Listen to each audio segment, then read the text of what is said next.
Hi, we're Chicks Talking Shift, and we have had an incredible conversation with Laurie Farley, the author of Conversations with God for Parents. The topic today was conscious parenting. How about it, Alecia? Oh my gosh, that was so good. There's so many great tips. We talk about what spiritual parenting is and why it is so important for parents to be consciously aware today more than ever. And it's like we're doing double duty. We got to worry about our own well-being, but we really got to be aware of our little ones and big ones as well, adult children equally. So we did a little roundtable and shared all these conscious parenting tips and got into some great dialogue. I think you're going to get something out of it. I know it's some stuff that I could have used earlier on. Oh, isn't the truth? And the things that I love all the tips that are in there. There's some really rich stuff. Oh, it was so rich. There's too much to talk about. Let us Yeah. know what you think. Yeah. We hope you catch something really good that you can carry with you in the future with your parenting. Yeah, because it's one thing to go through the shift, and it's another thing to be a parent going through the shift. And We're, so, yeah, we're feeling you. We're yes, feeling you. we are. Enjoy.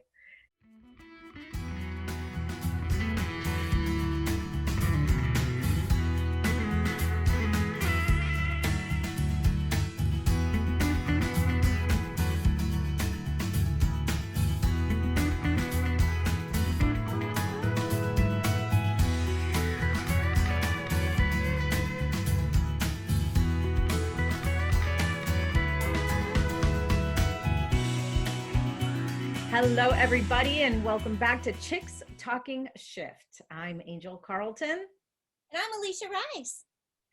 We're happy you're joining us today. This is kind of a different episode of Chicks Talking Shift. As you can see, we have a third party with us. And so today's topic is on conscious parenting, something that we are all moving into. It's needed now more than ever, is it not? It absolutely is. Totally. That's what the shift is, consciousness, right? Yeah. So we move it into parenting as well. Alecia and I, we have known each other for a long time, and we have met some amazing people on our journey. And one of them is with us today. So we welcome Laurie Farley, Laurie Lincoln's Farley, as she's known on her books. Hello, thanks you guys. Yes. Well, let me tell you a little bit about this amazing woman. Alecia, we've known Laurie a long time. In that time, we have watched some amazing accomplishments, one of which is an Amazon best-selling author for her book entitled Conversations with God for Parents by somebody many millions of people around the world now, Neale Donald Walsch, who authored the Conversations with God book series and also co-authored with Emily Fillmore. Awesome resource for parents, especially today. She shared the stage with Neale Donald Walsch and Dr. Shefali, who is a conscious parenting expert. You might have seen her in Oprah. And Laurie's gifts are plentiful. One of her sole purposes on this planet is the gift of her intuition. She's an intuitive and a medium, and you can learn more about Laurie and her gifts and her services at thepureintuitive.com. I have the honor of working with you currently on a project for the Conversations with God Family Enrichment Kit. So it is an honor to have you here, Laurie. Thank you, Angel and Alecia. Thank you for that. That was really, I'm honored. Thank you to know the two of you and what you brought into my life. So thank you for that. All right, well, we go way back. So we were all sitting here trying to figure out what year it was. And it's like our timeline has evaporated, but we've known each other. Okay, I have to go. Nick is 23 years old now. He was, when I first read the Conversations with God books, he was a baby. So it's been 23 years. And then shortly after that, I got involved with Conversations with God movement. And that's where I met the two of you. we started working together on Neil's vision that he had and still has to this day, creating the School of New Spirituality, a new generation of spiritual children. That's how we met, working with Neil and doing some amazing things with the Family Empowerment Kit, as we called it back then. Yeah, and you can learn more about the Family Kit that's currently available and on the market at cwg.org. And we'll drop a link below for that as well. Yeah, definitely. Yeah. So I want to tell you what I love about Laurie. No. Oh my gosh, the three of us have had the best time working together. So much silliness and belly laughter. But what I love about Laurie is she is one of the most intuitive women I have ever met in my entire life. She astounds me with the things that she knows. And on top of that, it comes wrapped in wisdom and this passion and oftentimes kind of this humor that just is such a beautiful package. I don't know anybody like Laurie Farley. And she's brought so much joy into my life. And she is just a big, giant heart. Love oozes out of her. Yeah, I agree. Doesn't get any more authentic than Laurie. So, oh, thanks, you guys. Thank you, Alecia. You Yeah. know I feel that same way. Oh, well, maybe we have different gifts and all that because we all enrich each other so much, but I appreciate those words from you. Yeah. Well, I kind of talk about us being like everyday people who aren't necessarily ordinary. They're really extraordinary and meant to be of service to raise the vibes on the planet right now. And all three of us have that calling. Yes, For absolutely. Sure. Yeah. Chicks Talkin' Shift is perfection, really. I mean, what a name, what a title, and what truth you both have. And I know this from working with you. You two bring such a quality to this talk, to the just the title itself. It's important because things are shifting so much. So it's great. Thank you. I'm honored to be on today. Yeah, very good. So Laurie, so we're talking about spiritual parenting today. And so we thought we'd just start with talking about, to get your idea of what is spiritual parenting and why might parents want to consider parenting a different way than their parents did, especially right now? Well, that's such a great question, Alecia. First, let me say this. Spiritual parenting is actually the only way to parent. It's actually the authenticness of being a parent, having a child, and bringing the child into the world and teaching the child how to thrive and how to survive and how to be a human being. That's spiritual just in itself. So conscious parenting is bringing awareness to the process? Absolutely. You know what's great about having awareness as a parent? It's being aware of the baggage you're creating and undoing it right away. Yeah. Right? It's like I'm totally aware I'm creating baggage for my kid right now, but I'm also aware on how to undo it. Yes.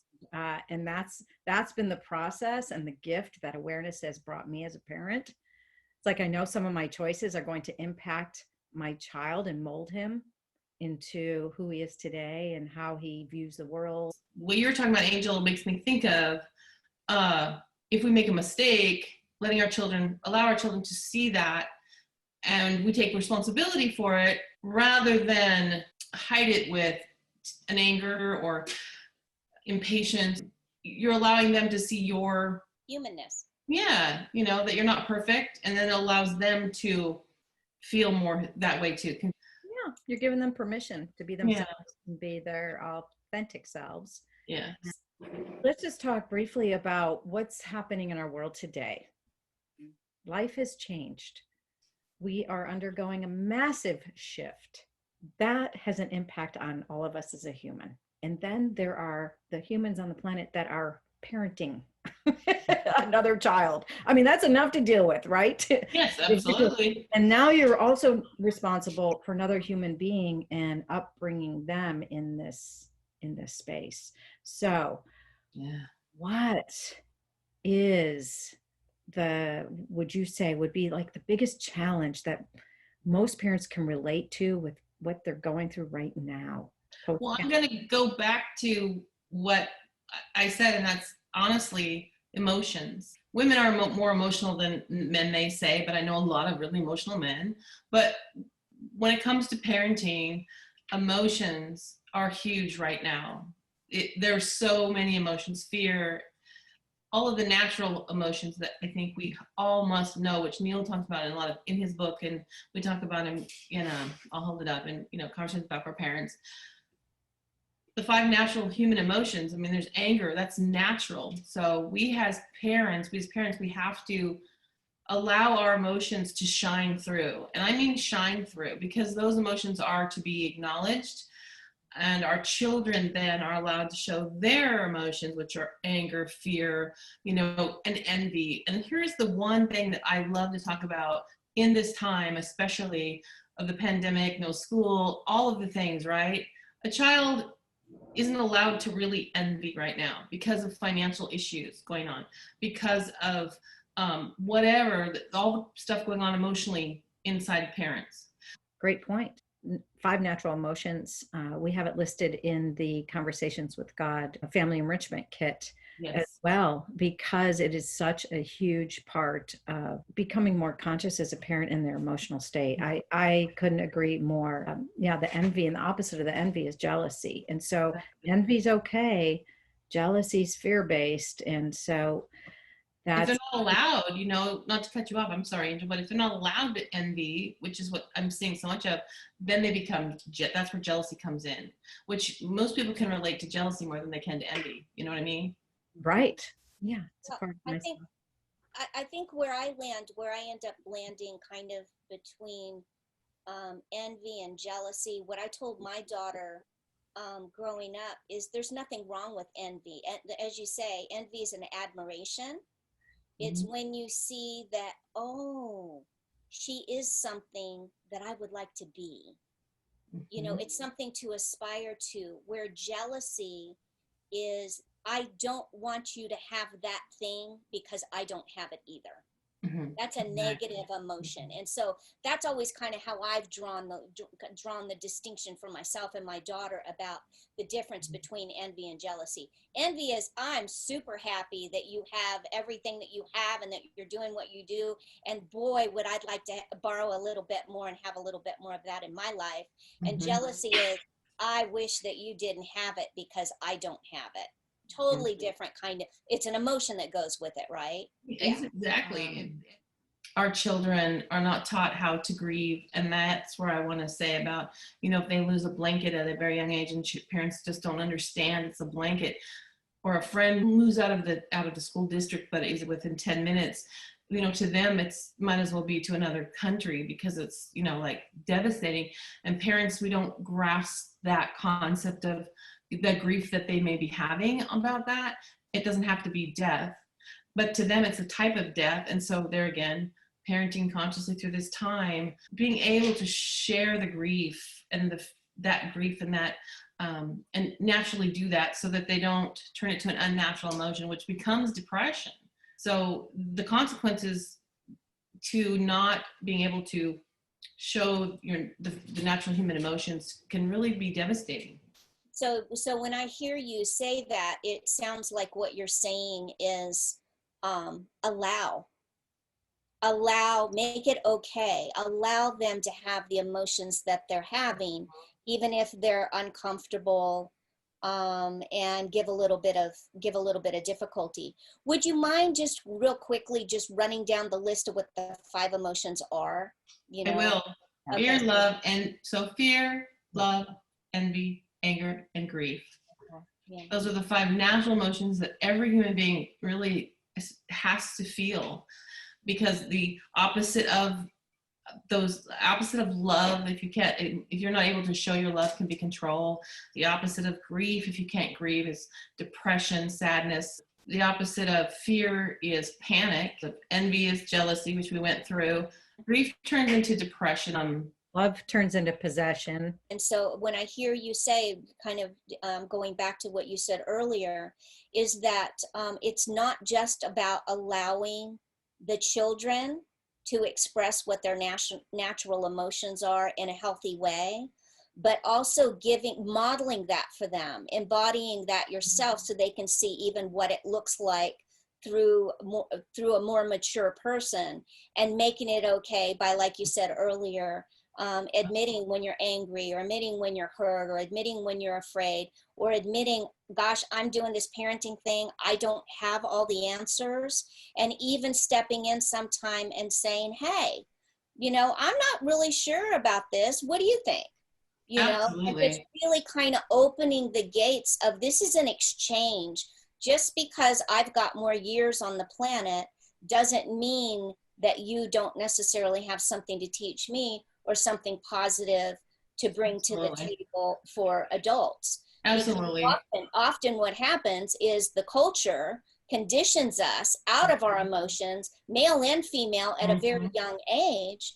And so what we're looking to do is nurture those, make those okay, and allow it by helping them channel it into a more positive direction. Absolutely, Alecia, you said it perfectly. Teaching our children today, especially that there is no such thing as failure, is huge. Because as Neil says in Conversations with God for Parents in that book, he talks about how, putting failure, that even exists in a child's brain, is one of the most dangerous things you can do, because there is no failure. These are times right now where kids are feeling pressure. My sister-in-law is an administrator at a school, and she said the rate of failure is increasing so rapidly right now because of the virtual teaching environment. It's horrific, actually, what's happening. And so that is such an important point to talk to our kids about failure and the feeling of failure. And these are not normal times. So you're feeling a certain way. Guess what? Everybody's feeling that. You are not alone. No. Everybody is feeling that right now. It's okay. It would be different if it were different times, but this is what we're experiencing right now. But that failure, I think, it's huge. Such a huge thing today. In fact, it's in the Family Empowerment Kit, the Family Homeschooling Kit, rather, as one of the reminders. We're not going to get too much into the kit, but it's an incredible resource because it has all these 10 reminders, and reminding your children that failure is a fiction, that every trying is a success, and that every effort is what achieves the victory, with the first no less honorable than the last. Absolutely. That's one of the reminders in this incredible resource that we've, all had the honor of working on and co-creating. So, awesome. Wow. What a great start. I tell you, this is already rich dialogue. And what Alecia and I were talking about doing was having something where we could all share and infuse some insights and wisdom, and in what Alecia actually came up with the name, Enlightening Round. I like it. And we're going to kind of do a little bit of a round table conversation about what we feel are really important spiritual principles, parenting principles, in parenting children today. And so, Laurie, will you kick us off with your first spiritual parenting tip for parents? For most parents right now, letting go of everything you thought you were doing right. Not that you haven't been doing things right, and if you know it's working for you, that's good. But if it's not, and you know it's not working, then rethink the way you do it. Your children need to be validated through choices, being given choices. No matter how your parents parented you, you were just, do what you're told. No, let them have choices. Let them have consequences. Instead of punishment, ask them, give them the choice of what would be their consequence for this action. This is giving them the responsibility to go through life with integrity, giving themselves permission to know there's consequences to my actions. So giving your children a choice. It's going to take a lot for a parent. It's a lot of work, but it's kind of like, working for wellness now rather than illness later. Well, when I hear you say that, what I feel is that you are teaching two extraordinarily valuable skills there in a natural environment, just day to day, situation by situation. One is how to self-evaluate, how to self-excavate, how to go inside and think, what should the repercussion for this be? Or what could I have done better?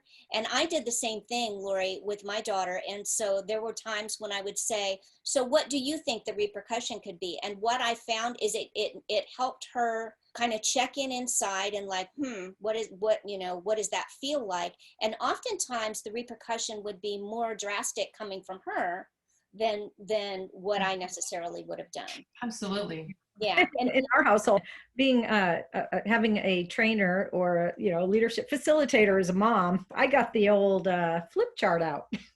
I write pros and cons. Let's just think through this a little bit here, buddy. What are the pros? And he would come up with all the pros he could possibly think of. And what are the cons? And then we'd look at it and really prioritize them. And so he can see all the different outcomes. That's incredible self-awareness that you're talking about. That's great stuff. Thank you so much. And really quickly, I want to say that can also be in reverse too, where even as a child gets older, because you want to develop a relationship with your child, a friendship, it becomes from parenting to a friendship.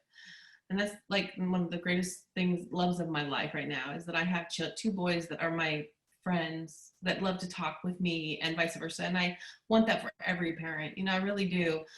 When we do something that is inappropriate, because we do, it's okay too. I really do. The tip I have is allow your child to tell you why it bothered them, what you did, what you said, so that you can take responsibility for it in a mature way, rather than just saying, I'm sorry for what I said, and then moving on. Sometimes it's just not enough for a child, and we got to teach our children to show their children and to show other people in their jobs, whatever relationships, that they take responsibility. Oh my gosh. Well, you just reminded me, and I want to get on to the next great tip here, but I remember when Nick was going through the teenage years, where sarcasm was at an all-time high. What? And attitude just in abundance. I could not understand where this attitude was coming from. And I was getting frustrated and all that. And I said, you know what? I'm going to remove him from the environment. And so I said, hey, buddy, you want to go out for ice cream? And he's like, it's the middle of winter. I'm like, yeah, I know. Let's go. Come on. So we got in the car. It's in Chicago, and drove to ice cream. Of course, I intentionally went to the one on the other side of town. And I'm like, so glad we're doing this. So nice to get out of the house, isn't it? Oh, yeah. I'm like, well, I was thinking, you're my only child. And so therefore I didn't have any practice at parenting before you got here. So, I'm learning as I go. And so I'm wondering, how am I doing? He's like, what? I said, how am I doing as a mom, as a parent? What's working? What do you like? What can I change? What can I get better at? He got real quiet.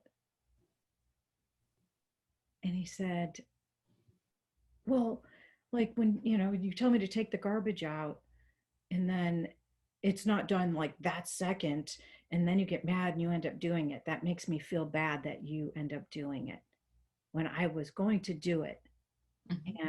And so that's where the attitude came from. I got to the core, but I go, wow, thank you so much for letting me know. And and I feel like I'm so busy, I just need it done because the garbage is overflowing and I'm cooking and I can't put anything else in there. So there's a little bit of an urgency in my world when that's happening. And so maybe, we can both have awareness around that. And he's like, yeah. And I said, what else? And he's like, no, that's it. You're pretty mom's. It's so dramatic. I know. And da da da da da. And I was like, go on. It was such an amazing conversation because I took my ego completely out of it. I'm the mom and I said so. It was like, all right, there's something out of whack, out of balance right now. I'm wondering if it's something that I've done. Of course, they can articulate their feelings exactly. So anyway, I encourage parents to do that. You'll have an amazing conversation. You'll learn more about. And really quick, Angel, with that, I know you want to move on next tip, and I do too. And I just want to say this: so what you do there, what you did with Nick, and because we've all felt those ways with our kids before, feeling that angst from them. You're teaching him, or parents are teaching their children when they do that, what to do in a relationship as they get older, in any relationship, but especially a romantic relationship. Yeah. So talk, to communicate. So it's beautiful. When they're young, you share with them your value system and all these things about kind of putting up the guardrails and, giving them some sort of direction. It's like a flower in your garden, you nurture it and this and that and the other thing, but the flower has its own programming. And so it's going to look and be a certain thing. But then when they get to be teenagers, you're a guidance counselor. And that's when the relationship really starts to develop, and realizing that once they get a certain age, they're going to be out and about on their own. They're going to be driving. They're going to be with friends that are driving. You've got no control anymore. So, and part of that, from my perspective, is also allowing them to make those mistakes while they're still at home. Yeah. Before they get out in the world, while they're still flexible enough to be able to learn without making some major mistake that's going to last for the rest of their life. So it's so true. And then you get to reap the benefits of those relationships as they come into their own. And I know all three of us have had children that have come to us, and other parents are like, I can't believe your child says that, or confided that, or asked that, or whatever. But it doesn't just happen. It's a nurtured relationship. It is created that way, very intentionally, very consciously. Yeah, thank you. We have a tendency to forget as adults that we're so much bigger than, especially our young children, and we can tower over them. And so doing that, and I think probably all three of us have done that with our child. I think that's probably something that we have in common. It's the equivalent of getting down on your knees on their level and looking them in the eye, because it takes you off of that pedestal, and you have approached them as an equal and brought yourself down to their level and say, look, I don't got all the answers. So, hey, how do we work this out together? What does this feel like on your end? And then you also sharing, but let me tell you, if you feel this coming from me and the urgency, it's because I'm cooking dinner and I don't have any more room to put anything in the trash can. So yeah, sometimes it's urgent. So I like that, because that was just a great equalizer. Absolutely. It was perfect. Yeah. My parents would always kind of laugh at me because I would include Nick in decision making. Yeah. They're like, he's 4. I'm like, I know, but teaching him how to be a good decision maker, something I could use some help at, because all my decisions were made for me. And so I think when you're including them in any kind of decision, if we were to go on vacation, where would you like to go? What would you like to have for dinner? What do you want to wear today? What are your thoughts on this? Did you like that movie? I mean, let's engage them. Yeah. So you can work with your child as they grow.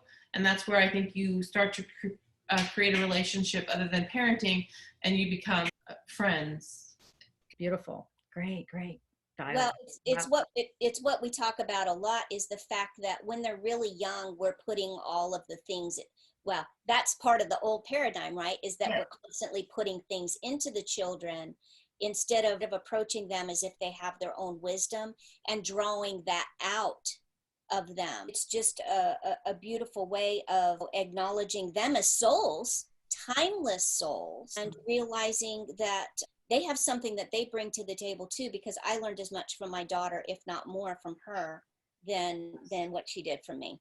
Absolutely. It's Alecia, beautiful. why don't you share with us your spiritual parenting tip or Okay. past parenting tip? I'm all like, I'm going to get in here. Yeah. Probably one of the first places that I would start is allowing them the freedom to be their self and recognizing when your shift is in it, right? And so, kind of a quick story that I'll tell of realizing something along these lines is my daughter, when she was young, she was in kindergarten and she got her face painted at school at a carnival. And this kind of ties into what one of my second ones is, which is being aware of how much your actions and reactions to your children are generated outside of yourself from social pressure and social expectation. And so these two kind of tie in for me. And so she was taking a bath and she had this face painted, and I said, well, we need to wash your face. Oh, mommy, please don't wash my face. I love my face paint. I want to keep it on. But the next day was a school day. And I said, well, no, you got to take a bath. We need to wash it off. And tears are just streaming down her face saying, mommy, please don't wash it off, this and that and the other thing. Well, I went ahead and I washed her face. And she was so sad. And later on, I realized something that didn't make me very proud. I realized that face painting meant so much to her, but I was in mom mode of back time. And the fact that she's going to school, I realized that I kind of had a sponsoring thought that I never recognized, which was, you have to wash this off your face because you're going to school tomorrow, and what will they think that you didn't have a bath? Mm-hmm. Awesome. I went to her the next day and I said, I want to apologize to you. I saw how much that meant to you, and I made you wash your face, and I made a mistake.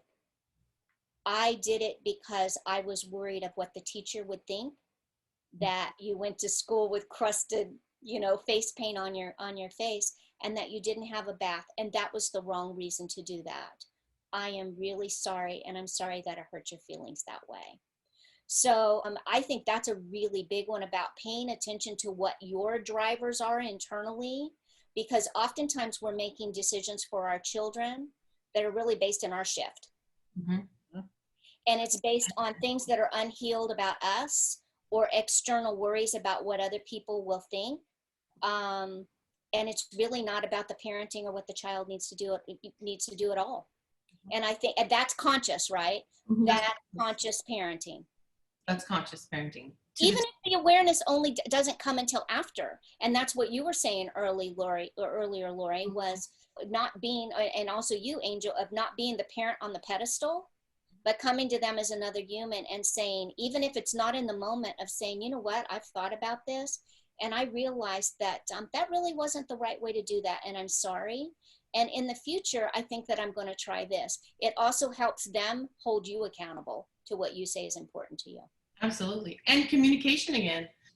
I do remember, speaking of getting caught up in our own shift, when I was, I've been an entrepreneur forever. I've been working home-based for decades. And so Nick came home from school, got off the bus, came home from school, ran in the door, Mom.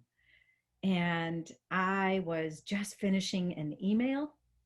And I'm like, hey, hold on, buddy. Let me just finish this email. Hey, hopefully I had a good day. Sounds like you had a good day. I'll be right there. And I finished the email. By the time I sent it, I was like, all right, where is he? And I went up to his game room. I'm like, hey, so tell me about your day. What happened? He's like, oh, it's all right. I'm like, well, no, you came through the door. You were going to tell me something. What happened? I don't know. I forgot. What? And I was like, oh my God, to this day, I have no idea why he ran through the door so excited, calling my name. he was just happy to see you. Like, he wanted to just make his presence known. Angel, like, mom, mom. No, really, that's what I think. You know, sometimes our kids is like, hey, mom. Like, they want us to be just as excited to see them.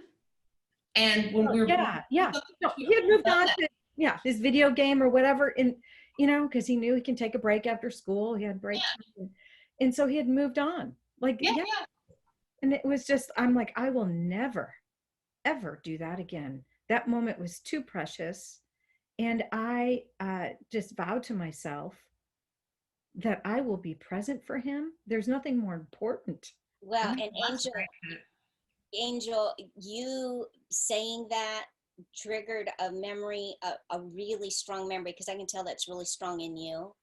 It triggered a very strong memory in me from when we were working together at the School of New Spirituality.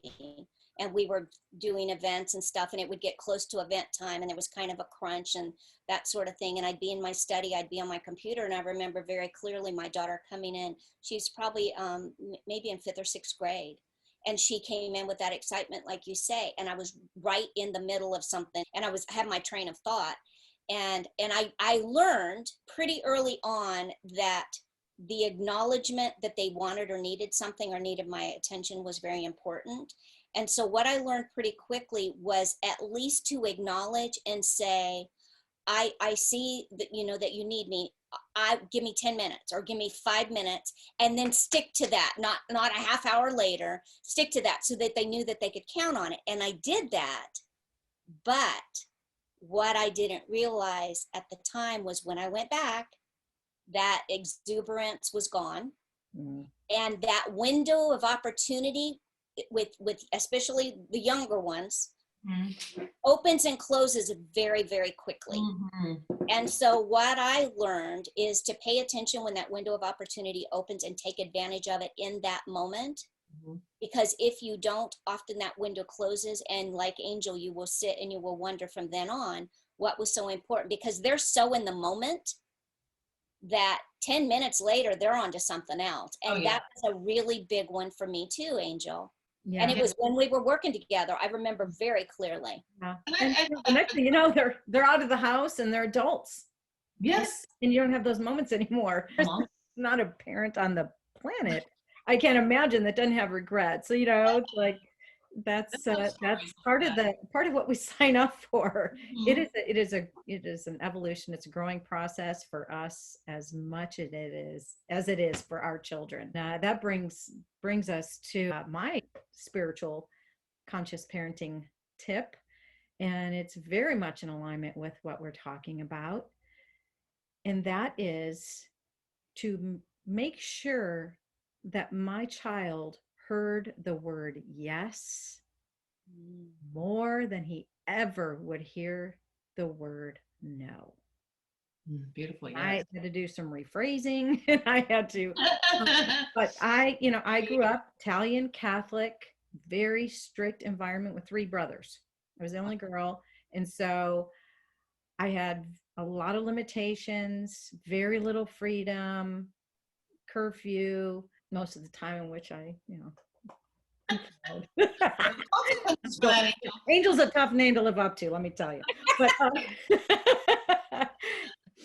save that for another time. I was told many times growing up, no, you can't go. No, you can't do that.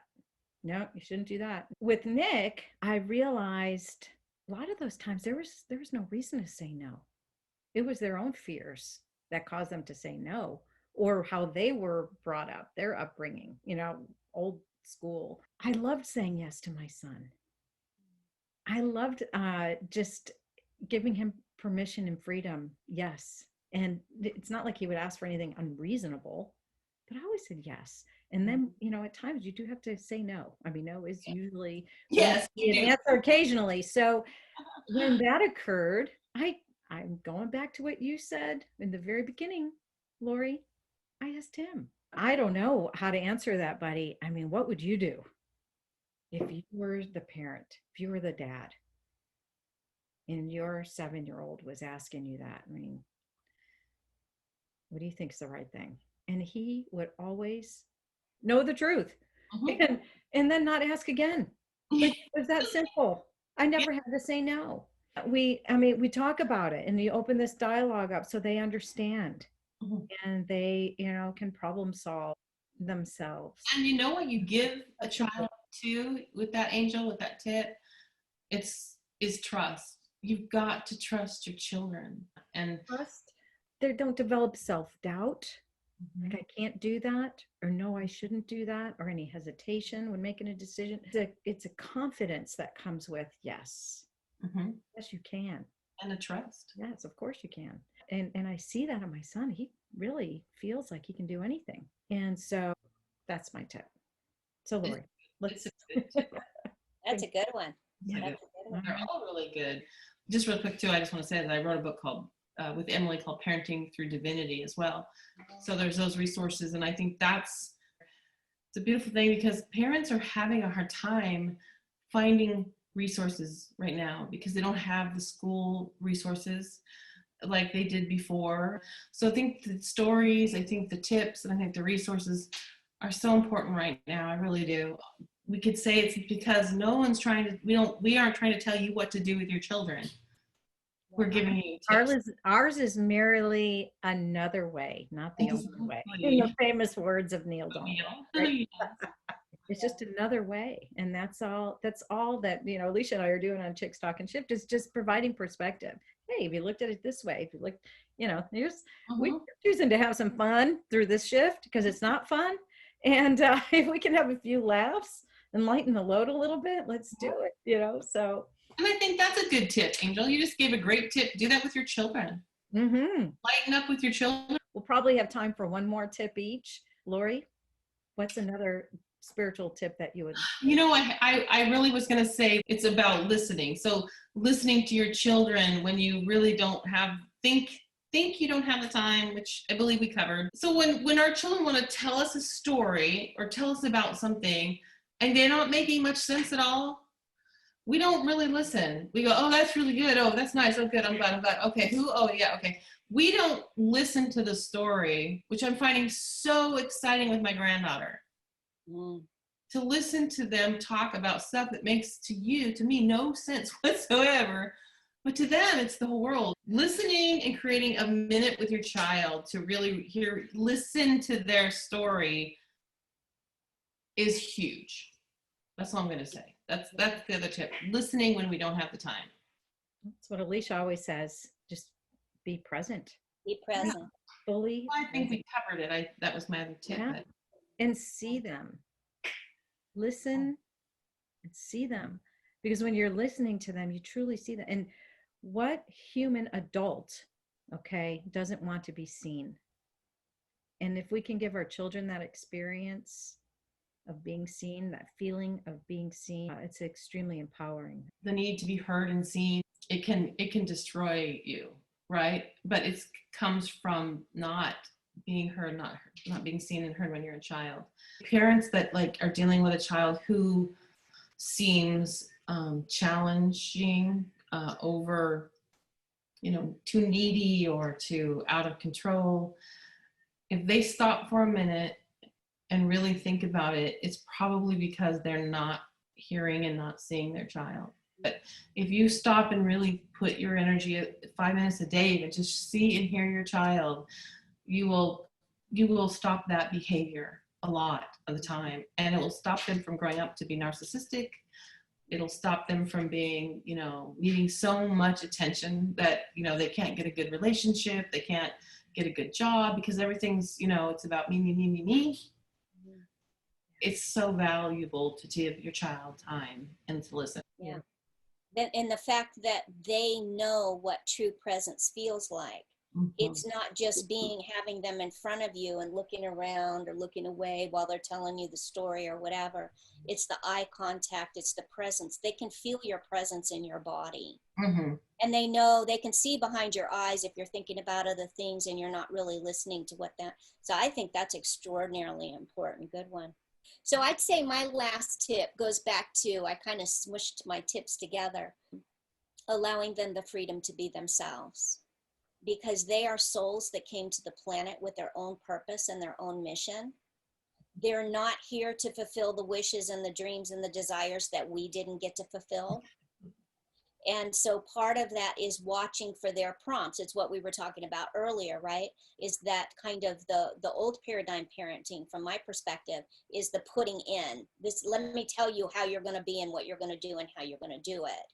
But instead opening and inviting them to show you where their passions are, because we are programmed. We are pre-programmed coming to the planet with our passions, which tells us what direction to go. Mm-hmm. And so old paradigms mean you can't be an artist, you'll be a starving artist. Well, you know what? If that's what your heart wants to be, then open up that pathway. And if they're going to starve, let them have the experience of what it is to starve, so they can decide whether that path is worth it for them or not. And so it's really important not to try to live vicariously through your children and try to set them up because they're there to fulfill or to be reflections of who you are and how wonderful you are and what a good parent you are. It's not about you. Parenting is a sacrifice, and that requires us to be in that space and help nurture, pull out and nurture what is natural in them, so that they have a natural pathway to what they need to be and what they need to do in their life. And I think that's just really, really important. That's true. That is so very, very, very true. Absolutely. And you get to reflect it back to them when they forget, because they will forget. We tend to forget what our natural gifts are and our passions. And so as a parent, I think that's another one of our responsibilities, is to acknowledge them and nurture them by saying, you're a kind person. I mean, you're a leader. You know, people are always looking up to you to be a role model. Remember when you were 5? I mean, now that you're 7, remember when you were 5, how you looked up to the 7-year-olds? Yeah. Envy. That's envy. Yeah, those 5-year-olds are looking up to you, and you're teaching the 5-year-old how to be a 7-year-old.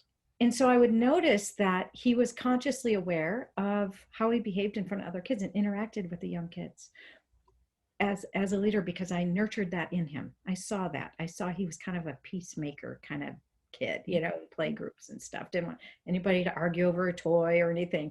And so when he was going through high school and picking classes and then college, I was able to reflect back to him some of the strengths and interests that I saw that he had when he was younger. I helped guide him, because he's like, I don't know what I want to do.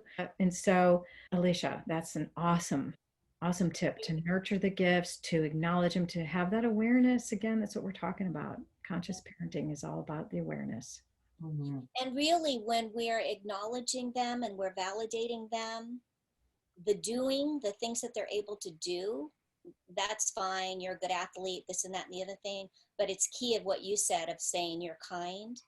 It's their being that we really need to be reflecting, because that's their character. That's the most important thing of how they walk in the world. And sometimes the doing can go away. Sometimes you can get injured and not be a good football player anymore. And so we need to be nurturing their being, their essence. And I think that's a really good point. Kindness, that's a big point. Kindness. And so do you have another one, Angel? Well, it's kind of piggybacking on what we're talking about here. And that is having the awareness of not only their natural gifts, their natural talents and all that, but also having the awareness of when they're not in a good place. And really being present for them then, and allowing them to have that pity party. It's okay. We all have had the pity party. The problem with the pity party is if you let it go on too long, it can become a way of life. Complaining and comparing and jealousy and poor me and the victim, and you adopt this victim mindset. And so be aware when your kids are having a pity party about something. What I've helped Nick with as a mom, but it's through my own practice, is to help him manage his energy. And put a time limit on the pity party. It's okay, but you know what? Do you like feeling this way? No. Okay, what do you say? 7 o'clock? enough time to feel like this, and then just flip the switch. You know, okay, yeah. And what's so beautiful about that too, and what we have to remember as parents, Angel, what you're saying is so great, is sometimes it feels like we're always doing for our kids like this, like consciously doing parenting, but that allows Nick to be able to come to you and say, Mom, how long are you going to feel this way? Are you okay? Right. So you get a friend back. That's what you said makes me think is they'll be able to give that back to you. And that's an amazing gift. So true, because we're all right now going through our own stuff. We've, being quarantined together was a great opportunity for us to see how we're all kind of coping with it. Mhm. There were days. There were days. And yeah, that Nick was my support system. Yeah. And I think that's being a great role model when you can show your vulnerabilities in such a way. Yes. I agree. Wow, great discussion. Any closing thoughts from either one of you? Go ahead, Laurie. I'm grateful for this conversation. I'm grateful for parents who are looking for resources during this time, and that for parents to know that we are only human. To be human is to err, not fail, but to err. Like I said, I think it's about legacy. Just always reminding yourself, what is your legacy in this world, especially with your children? But what do you really want emotionally, relationship-wise with your child? How do you want that to look? It's all going to come down to what we're talking about here. I think I would say just more than anything is to embody what you expect of your children. Beautiful, yeah. So that you're not superimposing things on them that you're not doing. It's not the olden days of do as I say, not as I do. And I think that's part of conscious parenting. And then if and when there's something about us being an imperfect human that we're struggling to find our way there to get to what we're saying we want them to do, is to go ahead and admit that and say, look, I know that I'm telling you this, but you need to know I'm working my way towards that. I haven't mastered it yet, but we set a high bar. And so it's going back again, admitting what you're not, and just making sure that you're really kind of walking your talk and not giving them different rules than what you're willing to live by. Absolutely, amen. That's great. Yeah. Excellent. And so how about you, Angel? Well, parenting is the greatest form of leadership there is. And as a leadership development professional, I feel like that's one of the gifts that I've been blessed with, is to see the potential in people. I see people as souls. I've always seen other children as souls. So parenting is the greatest form of leadership that there is. We are raising the next generation. We're raising the next wave of humanity on this planet, and how they're going to carry it forward. Let's have the bigger picture of the impact that we're making on our children. This has been such an incredible conversation. Wow.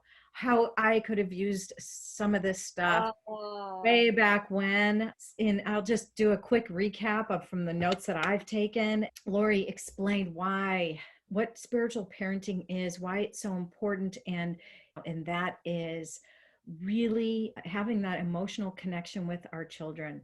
And Laurie went through you did a beautiful job, Laurie, explaining the 5 natural emotions and just how important it is to stay on the healthy version of those emotions. And that's really our job, to guide and shepherd our children to be emotionally intelligent and emotionally healthy beings. What a great message to kick off the conversation. And then we did our enlightening round, and we threw in a couple of tips that we've learned along the way as conscious parents that we strive to be in raising some pretty good kids, I think, it seems like. If we're going to create a checklist, it's let them make their choices, listening to them, really, being present and see them for who they are. Alecia, you made the great point of allowing them the freedom to be themselves and to be aware of your own shift. You also made the very important point of nurturing their gifts and their passions and embodying what you expect. And I added to your incredible tips, ladies, by saying, do your best to say yes. more than no. There's enough doubt and fear in the world. Let's build our children up. Yes, it's a very powerful, powerful word. No is powerful too when you're talking about boundary setting. We'll get into that some other day. Check out our boundaries video. And then teaching them to manage their own energy and manage their emotions, and that they do have a switch, that they can make the choice, have those pity parties. We're going through a lot of change right now, and there is a grieving period within all of us that we need to be allowed time to process. And so, but don't let it rule you. You got to have some time for fun and happiness too. You got to balance it all out. So, wow, this was absolutely amazing. Thank you. Thank you for your time, Laurie, and joining us on Chicks Talking Shift. I'm honored, and it was my pleasure, and you guys have a wonderful show, so I'm really honored to be part of it. Yeah. Thank you. You can learn more about Laurie again by visiting thepureintuitive.com. You can learn more about her books there as well, and the Conversations with God Family Enrichment Program, which can be found on cwg.org. Check that out as well. So, Alecia, what do you want to share with our audience? It's been a great show. I've so enjoyed this. We're going to have to do it again sometime. So I just ask, hey, if you like what you hear, give us a thumbs up down below and hit the bell and subscribe if you haven't done that already. And woo, yeah, thumbs up, right, Angel? 2 thumbs up. Yeah. Yeah, and like we always say, hey, head up, wings out. Keep on flying. Yeah, love it. Love it. Engage with us on our Facebook page. We would love to get some conversations going and hear your thoughts. Share your thoughts. Yeah. All right. Until we meet again, everybody, just be your best self. That's all we can do right now. Yeah. All right. Bye. Bye. Bye.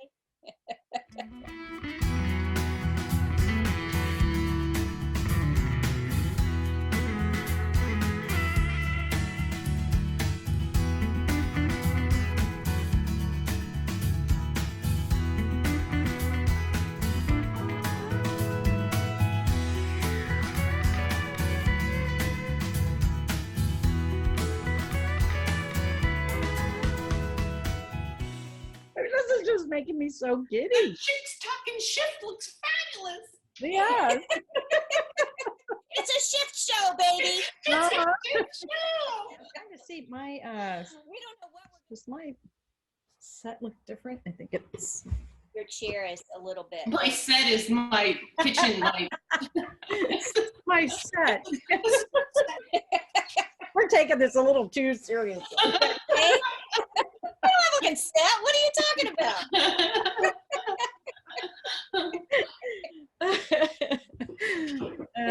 Dear Lord. Okay, now you're about right. Now you're about right. That's the thing. And so it is. Namaste. Namaste. Thank you. That was lovely. Yeah. Feel better. I was kind of like going. I was all over the place.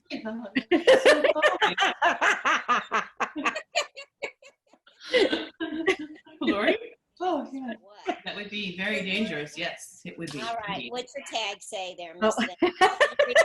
Your tag. Love is an experience of infinity. Bob? Love. Oh, what? Bob. Who the hell's Bob? The other word for infinity. What about Bob? Bob. Say it again now that I know that it's not Bob. Infinity Bob. You've heard it. Oh my God, Bob. Bob Infinity. Or he drives an Infinity. One or the other. Or both. Love what? All right, I'll get to it. You love it. We're savoring Infinity Bob right now. We're just savoring that for a minute. I missed the whole dang thing. Love. Have you heard of it?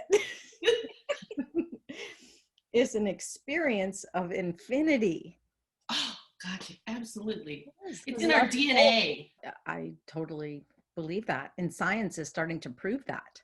Oh, good. See? Science prove it up. Finally, science is catching up with Laurie Farley. You are intuitive. I don't know. Well, weird shit. Sorry, stuff comes to me. Go ahead.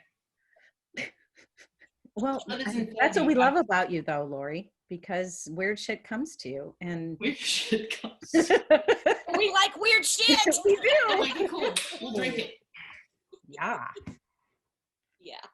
Okay, cool. What are you Ooh. doing? Oh, that was like Hypnotize us. You're making me dizzy. I know. I was like, It's the little chain on my lamp. I'm trying to find my lamp, and it just happened to go over the camera. I thought maybe it was a mole. Souls, oh, just anybody I meet, and so I can't go a show without forgetting.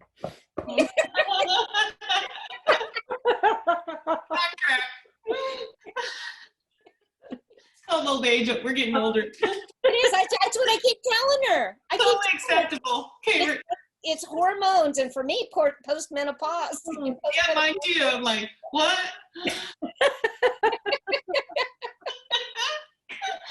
Oh well, heck. Anyway, Great tip. Laughter. I was thinking maybe I should that over there. I'm like, I don't drink that alcohol. It's been there for years for like just for looks, but I'm thinking that might not be a good look for parenting. And the book I just realized says 50 Shades of Chicken or something like that. It's like all these ways to like nasty ways to cook your chicken. I have that book. You do? Yeah, a girlfriend gave it to me. Yeah. So maybe I should move those things. Do you think? Well, I don't know. I kind of think that drinking is necessary. I just don't want people to think like she looks like she's an alcoholic and she's got 50 Shades of Chicken back there. Who isn't drinking these days? Is what I want. Right? Absolutely. Okay. People notice that in the background. It wouldn't surprise me at all if somebody said, she's got that book 50 Shades of Chicken back there. Yeah, I know. So I'm going to move it really fast. Well, I don't know. I think it's kind of edgy. It's kind of chicks talking shiftish. Okay, I'll leave it then.